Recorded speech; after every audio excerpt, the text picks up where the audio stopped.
Welcome back to the AI Daily Brief Headlines Edition, all the daily AI news you need in around 5 minutes. Today, our title topic is going to be the AI Super Bowl commercials, or rather the commercials for AI in the Super Bowl. This is something I have some amount of experience with and some opinions on, and is just generally a fun discussion. But for the sake of completeness of the headlines, I have two stories that I wanted to hit first. For those of you who are watching on YouTube and just want to get straight to the Super Bowl content, I would suggest skipping ahead about 2 minutes. First up, former OpenAI co-founder Ilya Sutskever is raising another round of investment for his safe superintelligence company, and this time the valuation appears to be at $20 billion, up from $5 billion last September.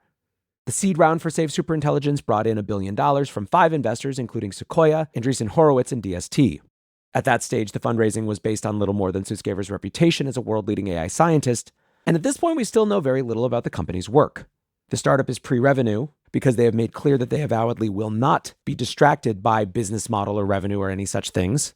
In fact, we've talked before about the idea that they are the purest play expression of the notion that the prize on the other side of AGI is so valuable that it might make more sense to not be distracted by selling products in the short term.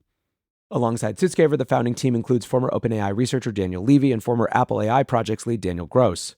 The company recently opened a small office in Tel Aviv to complement headquarters in Palo Alto, and basically that's all the information we got. Now, some people online were a little puzzled. Joe Wilkinson writes, "What do you have to show when you raise a round like this? Like, do they have something that's almost there? Superintelligence that isn't safe? Do they just, asterisk, have something like O3 that they're using to prove that they can get to superintelligence? Could be even more simple than that." At this stage, with this level of competitiveness, it could either be A, some serious and meaningful progress, or B, just some investors who want to get more capital in and are willing to mark up the value of their own previous investments. Speaking of big investments, Amazon is upping the ante on AI spending. While reporting fourth quarter earnings, Amazon said that the current pace of $26 billion in quarterly capex would be, quote, reasonably representative of what the company will spend this year. That would equate to about $105 billion this year, far exceeding the $86 billion expected by analysts. It's also a big jump over spending commitments from rivals. Meta guided a 60% increase to $65 billion in spending this year. Google have announced plans to spend $75 billion. And Microsoft CEO Sundar Pichai said he's good for his company's $80 billion. This puts Amazon's spending in the same stratosphere as the projected cost of Project Stargate. That $500 billion project was earmarked at $100 billion for the first year of its 4-year plan. Amazon CEO Andy Jassy joined other big tech CEOs in rejecting the idea that DeepSeek's cheaper cost would mean a decrease in demand. He said, "I think one of the interesting things over the last couple of weeks is sometimes people make assumptions that if you're able to decrease the cost of any type of technology component, in this case, we're really only talking about inference, that somehow it's going to lead to less total spend in technology, and we've never seen that to be the case. In other words, it's Javon's world and you're all just living in it." The other business logic here is that Amazon's cloud division is growing at a rapid clip, and so scaling to support that is just a reasonable bet. AWS generated $107 billion in revenue last year and is expected to hit $150 billion by 2026. And yet, investors are still kind of jittery about the expanded spending on AI, alongside soft earnings projections. In addition to guiding a big capex increase, Amazon's revenue and earnings projections came in under analyst estimates, leading the stock to drop 4% in after-hours trading. But with that, let's shift over to the ads for AI in the Super Bowl. AI was in a number of different places with varying degrees of focus. For example, it was a part, although just a part of Meta's ads, which were focused on their Ray-Bans, which were mostly just funny scenes between Chris Pratt and Chris Hemsworth, with a cameo from Jenner. It didn't really beat AI over the head. It just leaned into a product that has been very successful and is clearly a platform that Meta wants to build on. Much louder in their focus on AI in their ads was Salesforce, whose multiple spots all featured Matthew McConaughey and Woody Harrelson, and were explicitly focused on Agentforce. Basically, the setup premise was that Agentforce helps businesses avoid the bad situations that Matthew McConaughey kept finding himself in. And so in this way, they were trying to show the value of AI, particularly to businesses who would be Agentforce customers. Reactions to the Salesforce spots were pretty middle of the road. Some people liked them, some people didn't love them. Mostly they got a chuckle and moved on with their life, which isn't necessarily where you want to be with your Super Bowl spots, given how much they cost and the opportunity that they represent. Now for context, and at this point most of you know this, I have in fact made a Super Bowl commercial, one of at this point probably the most infamous of all time, which is of course FTX's Super Bowl ad with Larry David from 3 years ago.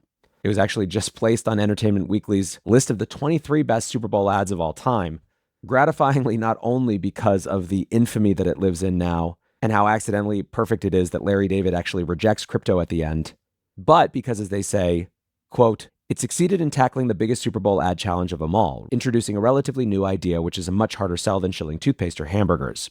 Point being, regardless of what you thought of that ad, I've spent a bunch of time thinking about how to introduce a big new technology category on that Super Bowl stage. And that brings us to the ChatGPT ad, one of the most talked about, at least when it comes to the AI set. The ad shows the progress of human invention. Honestly, some similar themes to what we had explored and something that you've seen in the past. You have a current innovation, you connect it back to the history of human progress as a way to ground yourself in the larger story of human exploration and discovery. It's incredibly different. It's stylized. It's all built on the black dot as a way to connect the brand with the storytelling. It tries in subtle ways to evoke some nostalgia, and then it ends with the line, "All progress has a starting point. What do you want to create next?" Opinions were pretty strong on this one. Representing one side of the conversation is Jack Appleby, future social writer, who wrote, "ChatGPT, what? You just lit $7 million on fire. Worst Super Bowl ad ever. Imagine having one of the coolest tech innovations ever and not showing the super audience what it actually does." For note, the ad time was actually 16 million because it was a full minute at $8 million per 30 seconds. That doesn't include any of the production costs. It sounds like this was prototyped with Sora, but not actually made with Sora in terms of the final product. On the other end of the spectrum, there were some people who thought they got where they were trying to go. Signal writes, "The OpenAI Super Bowl ad gave me major 2013 Worldwide Developer Conference vibes when Apple showcased a video which remains one of my all-time favorites. It perfectly distills the company's ethos, masterclass in defining purpose, craft, and simplicity. OpenAI's ad tries to evoke that same deep connection with life. It's clear they're pushing for that kind of cultural significance with AI." Brandon Jacoby said, "I thought the same thing, but the Apple ad has so much story in it. The commercial tonight felt like they got the vibe and aesthetic, but lacked substance." Signal said, "Agreed. I think there's a much deeper story to be told with AI and its relation to humanity and how OpenAI plays that role. Today's ad was not that." And I think what's important here is that even in the critique, there's this appreciation of the vibe and the aesthetic and the aspiration. And I think a lot of the folks who responded to it positively felt connected to the ChatGPT brand that they know. It felt aspirational. It felt big. In terms of my take, first of all, I think it's extremely hard to Monday morning quarterback a Super Bowl ad. There are so many different ways that you can approach it. There are so many different types of objectives that the company could have had. One of the things that makes a wrinkle for ChatGPT is that they have the most brand recognition of any AI company. So they might have felt, and I think this would be a reasonable thing to feel, that they had a little bit more room to be expansive. They also might have wanted to go for more of an emotional connection rather than just an advertisement for their particular set of services. They want to ground this and connect it to the human experience, especially when AI feels like it can be disconnecting to the human experience. So I understand all of that. I think to the extent that there was one thing that I think that I probably would have done differently, I likely would have tried to get the name ChatGPT up front.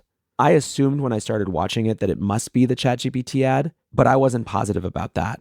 And I do think that the aesthetic, as cool as it was a little hard to tell what was going on exactly until you got to sort of the moon landing, which is really iconic and very clearly recognizable.